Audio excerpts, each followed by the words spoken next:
Hey y'all, how's it going? This is Seth, and we're gonna be talking today about Lab 5 and the force day that we just got. So what I've done here is um, I've taken my data sheets from Excel that look like this, and I've copied and pasted these into my quiet standing with eyes open and eyes closed, and then I've got my foam pad here, and then I've got my weight drop here.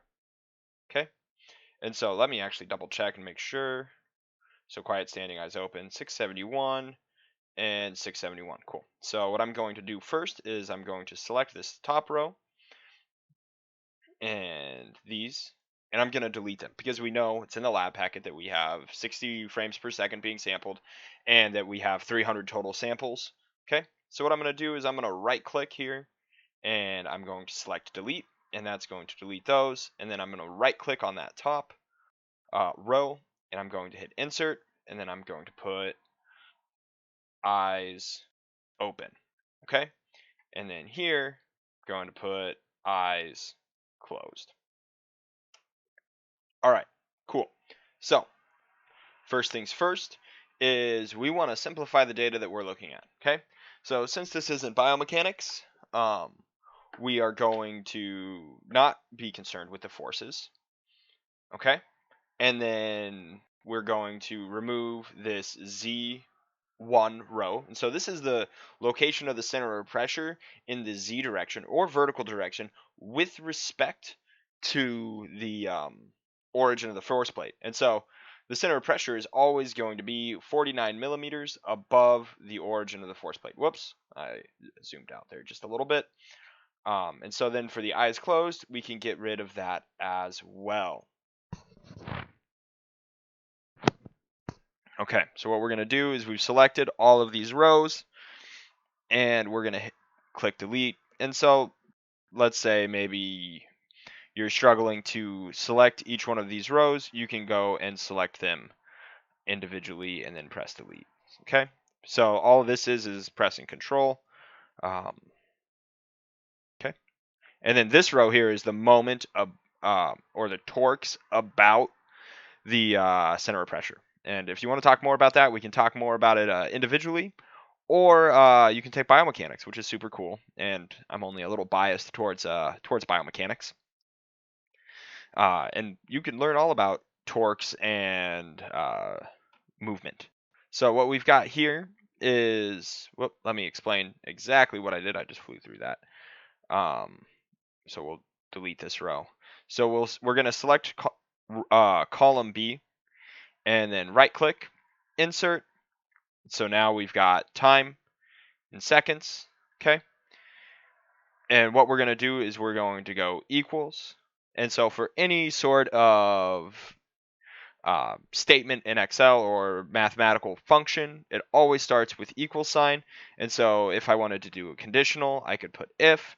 If I wanted to take a sum, I could do sum. If I wanted to take the absolute value of a column or rows, or of a algebraic function, which we'll be doing in another video, I could do that as well. But for this, it's just a simple algebraic manipulation where we take A3 and we divide it by 60, because we had 60 frames per second, and if we take the sample number divided by the sampling frequency, we get our timestamp. And so there we go. There's that. And so if I wanted to, I could drag it down, get the little black cursor there on the corner, and that would take this function. And so now it's A4 divided by 60, A5 divided by 60, okay? And so now to fill in the rest of this column, I get the little black cross on the bottom right-hand corner, and I double click, okay? And so now I've got all of these filled out to the bottom, okay? I don't need to show you. You can look on your own screen yourself. And so now if I want to format the numbers a little differently because this doesn't look good. So what I'm going to do is I'm going to, going to actually move this just a second. And so now I can decrease, or I should be able to decrease the decimal, but it's not working. So I'm going to have to select all of these.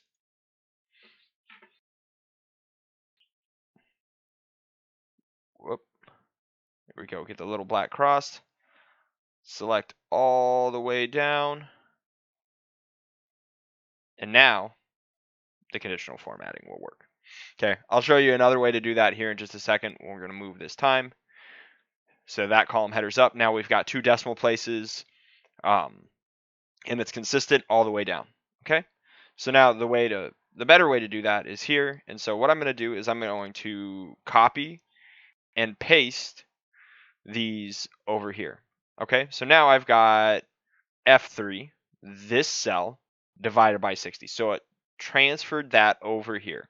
Now I'm going to double click there, just show it again, get the little black cross, double click, and it fills it in. Now I'm going to go back to number, or I could go to number and I could change the decimal place on all of those.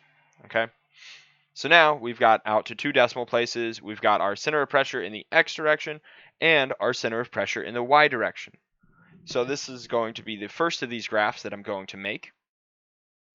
And we're going to go like this. And so we can select time, X1 and X1, and we could make the graph, we could insert the graph like this. Okay. So that's one way to do it. All right. And then we know that this doesn't look quite right. We know that this doesn't actually start at 0. And the reason that it does start at 0 and it goes out to 300 is because we have these strings or character values in these cells. So what we need to do is we need to move this down. So we'll get the little 4-way arrow and move it down. And look at that. So a lot of times students will stop here and they'll get all nervous because now it looks totally different, right? And so what I'll do is I'll select this data and bring it down and then bring the time. And so now we can see on the x-axis, we have from 0, 1, 2, 3, 4, and 5. And then we have, and this is time in seconds. And then we have 145, 150, 155, 160, 165, 170, and 175. Then we take this little red guy, this little red highlight, and move it over here. And now it says red, eyes closed. Perfect. And then blue, eyes open. Okay, but we're not quite done yet. So what we want to do next is get rid of these grid lines. And so I'll just select the grid line. So I'll click in here and I select the grid line by a single click, and you can identify it by the little blue markers on the vertical lines. And I can either right click and hit delete, or I can hit delete on my computer. Okay, so I'm going to do the same here. Going to get rid of those markers. And now what I'm going to do is I'm going to move this up here, and I'm going to adjust the format just a little bit. Not a huge fan of the horizontal the horizontal layout for a legend. And then what I'm going to do is I'm going to delete the chart title. I'm going to add some chart elements.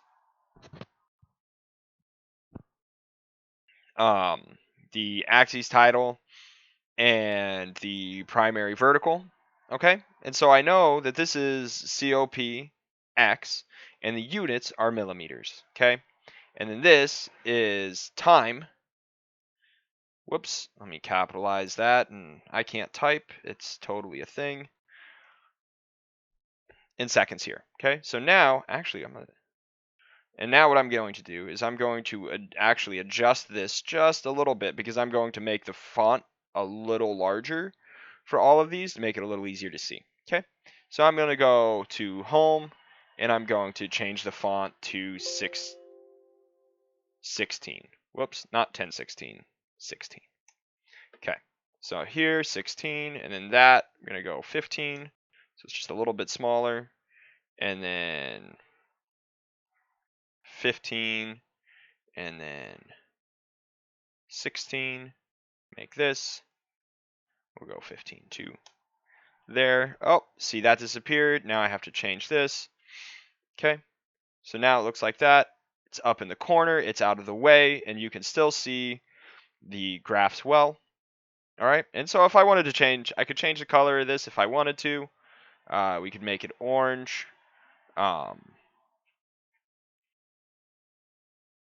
Whoop, there we go. We could take that, could make it orange. Maybe not. Maybe it doesn't want to.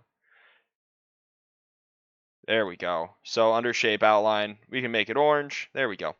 So shape outline, we can make it orange. And so again, if I want to change where this graph is, I can click on the outside and go like that. So anything, oh, that doesn't look quite right.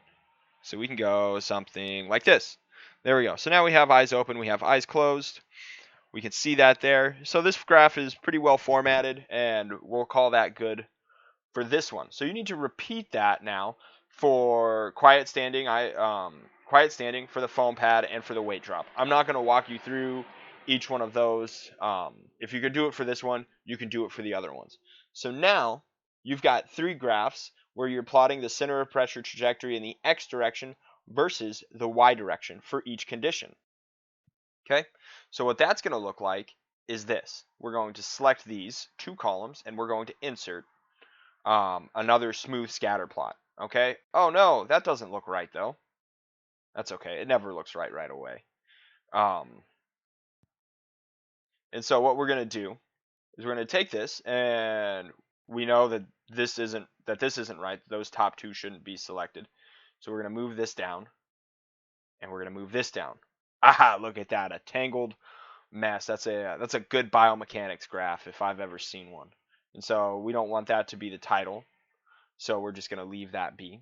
And so what we're going to do next is we're actually going to select inside, and I'm going to right click in here, and we're going to hit select data. Okay, so the first thing I'm going to do is I'm going to edit the name of this series. Okay, and I'm going to exit that out, and I'm going to call this eyes open. Okay, so we hit that, and now I've got this eyes open. Now I can add. All right, now I'm going to call this eyes closed. Whoops, I can't spell either, for the record. So now we've got this little blip. Don't freak out. It just changes. So what we're going to do is we're going to select the X values. Okay. So we're going to go down, and we actually have to go through and select all of these now. That's not a big deal. Okay. So there's that. And then what you can do is we know that this is H, right? So we can click there, and we can copy and paste this into our Y values. Okay. So we delete that little equals curly brace 1 or whatever that was. But now, this is important. What we can do is we can change this from an H to an I.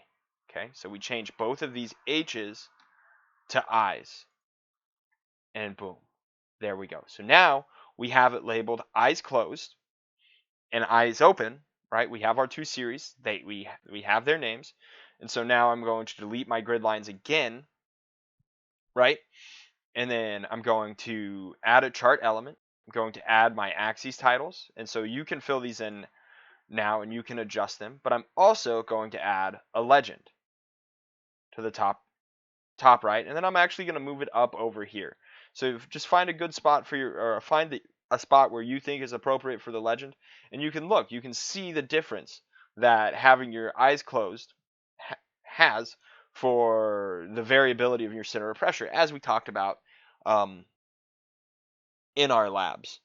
Okay, so that'll wrap it up for this video. In the next video, I'm going to show you how to do all of your algebraic manipulations and get your data ready for your table.